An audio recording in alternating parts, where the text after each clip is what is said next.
Las profesiones con mayor número de psicópatas. La mayoría de personas diagnosticadas como psicópatas no necesariamente tienen por qué acabar con la vida de nadie. Simplemente padecen un trastorno de la personalidad que les condiciona su forma de interpretar el mundo e interactuar con los demás. En algunos casos, estas características pueden llegar a ser incluso beneficiosas tanto para ellos como para el conjunto de la sociedad, como veremos más adelante. Veamos la lista de profesiones recopilada del libro La sabiduría de los psicópatas, del psicólogo Kevin Dunn, especializado en psicopatía. Abogado. En esta profesión se requiere una mente completamente lógica, buena capacidad persuasiva y, dependiendo de la especialidad, poco sentimiento de empatía cuando se trata de defender a un culpable de determinados delitos, o de remover y revivirle hechos traumáticos a una víctima denunciante. Además, esta profesión de prestigio les ofrece grandes dosis para alimentar su narcisismo. Profesionales de medios de comunicación. No es casualidad que, debido al narcisismo de la personalidad psicopática, los presentadores de radio y televisión brillen frente a los micrófonos y acaparen la atención de sus espectadores de una forma única que les capacita para esta labor como difícilmente lo haría otra personalidad. Vendedores comerciales. La capacidad de persuasión y falta de empatía a la hora de colocarle todo tipo de productos a los clientes y su carente capacidad de trabajar en equipo junto con el encanto superficial que sabemos que aumenta el éxito de ventas, forman un tándem perfecto para convertir a un psicópata en un vendedor potencial que te hará cambiar de coche o de tarifa de la luz tan pronto como te acerques a sus redes. Cirujano. La inmunidad al estrés y el hecho de tener una mentalidad fría, sin miedo ni ningún tipo de empatía mientras se opera a corazón abierto a un paciente, puede ser una gran ventaja cuando la persona que ejecuta la cirugía percibe complicaciones que requieren de una mente despejada para tomar decisiones rápidas que pueden marcar la diferencia entre la vida y la muerte en apenas segundos. Periodista. El encanto superficial y su capacidad persuasiva para obtener información de ciertas fuentes, junto con su falta de empatía a la hora de exprimir una noticia le queme a quien le queme, pueden resultar una ventaja importante que favorece a quienes tienen rasgos psicopáticos.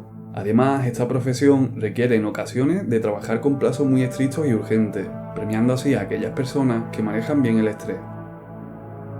Policía. Esta profesión puede volverse de alto riesgo muy rápidamente, de nuevo requiriendo una mente fría con la capacidad de controlar el estrés y el miedo para actuar con eficacia frente al peligro.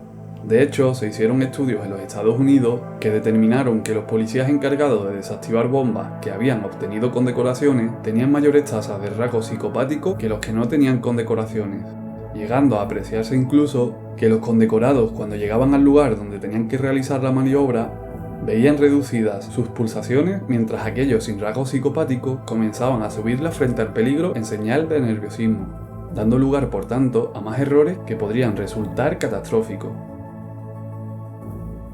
Religioso. La presencia de psicópatas en las iglesias, sinagogas o mezquitas, según fuentes del FBI, se debe a que es un entorno ideal para aprovecharse de los otros con facilidad, ya sea por la vulnerabilidad espiritual o la confianza que los fieles depositan sobre un entorno que se considera seguro. Cocinero.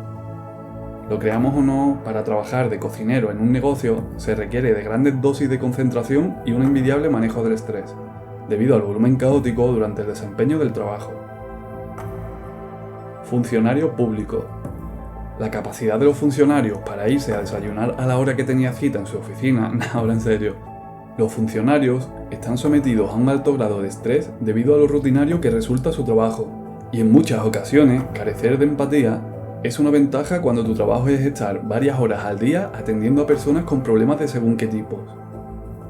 Director ejecutivo. 1 de cada 5 CEOs de empresa son psicópatas. Este puesto premia a aquellos que manejan bien el estrés en los malos momentos, son encantadores cuando hay que negociar algo y no tienen ningún tipo de remordimiento a la hora de hacer un buen recorte de plantilla o sacar beneficios de quien sea y como sea. ¿Cuáles son las profesiones con menos psicópatas? El patrón común es que todas ellas requieren de la capacidad de ponerse en el lugar de los demás y no ofrecen roles de poder ni victorias que alimenten el exceso de ego de una personalidad narcisista, volviéndose por tanto menos favoritas para este tipo de personalidades. Las profesiones con menos porcentaje de psicópatas son cuidadores de personas mayores y niños, enfermeras, psicólogos, artesanos, estilistas, personas dedicadas a la caridad, artistas y creativos, profesores, doctores y contables.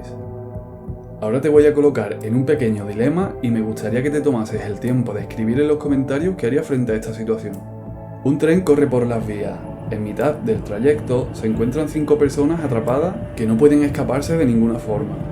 Y tú tienes la posibilidad de accionar la palanca que desviará el tren a otra segunda vía en la que no se encuentran más trenes.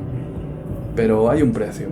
Hay una persona atrapada en este desvío y el tren acabará con esa persona a costa de salvar las otras 5 vidas. Entonces, ¿pulsarías la palanca? Aunque accionar el interruptor no es para nada agradable, sería la opción menos mala de todas, ¿no? Vamos a cambiar el contexto con una variante propuesta por la filósofa Judith Jarvis Thomson. Igual que antes, un tren va por la vía descontrolado hacia 5 personas que no tienen ninguna escapatoria. Pero tú esta vez te encuentras de pie detrás de un desconocido muy corpulento en una pasarela peatonal.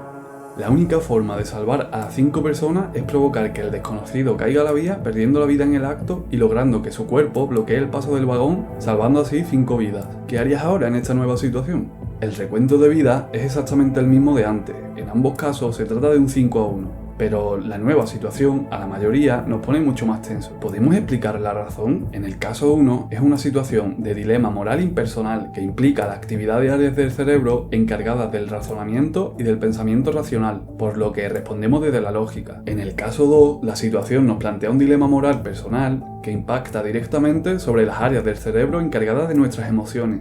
Los psicópatas, no vale borrar el comentario Manolo77 que te he visto, responderían con la misma facilidad de forma lógica en ambos casos, prevaleciendo salvar a 5 por encima de 1, porque carecen del espectro emocional de la mayoría. Pero el resto responderíamos de forma lógica en el primer dilema accionando la palanca, y emocional en el segundo, no interviniendo en el accidente aunque las consecuencias sean mayores. Lo cierto es que se hicieron estudios que revelaron que el 90% de la gente se negaría a empujar a nadie pese a que ello salvaría el mayor número de víctimas. Bartels y Pizarro plantearon este dilema del tren a 200 estudiantes, pidiéndoles que indicasen en una escala del 1 al 4 hasta qué punto estaban a favor de empujar al tipo gordo a las vías. También les hicieron un test de personalidad cuyo objetivo era medir los niveles de psicopatía que estos tenían, encontrando una relación directa entre los niveles de psicopatía de sus alumnos con el número de respuestas lógicas a favor de empujarle frente a las emocionales de no hacer nada por cambiar las 5 vidas. Para los psicópatas las respuestas siempre son lógicas. Su actividad emocional, como vimos en 13 rasgos de un psicópata, es muy limitada, dando lugar a este tipo de divergencias. Si este contenido te ha parecido interesante, te sugiero que veas el vídeo de 13 rasgos para detectar a un psicópata, o en el caso de que te interese más, cómo son los psicópatas con su pareja. Suscríbete para ayudarme a seguir creciendo y no perderte el contenido que estoy preparando para ti.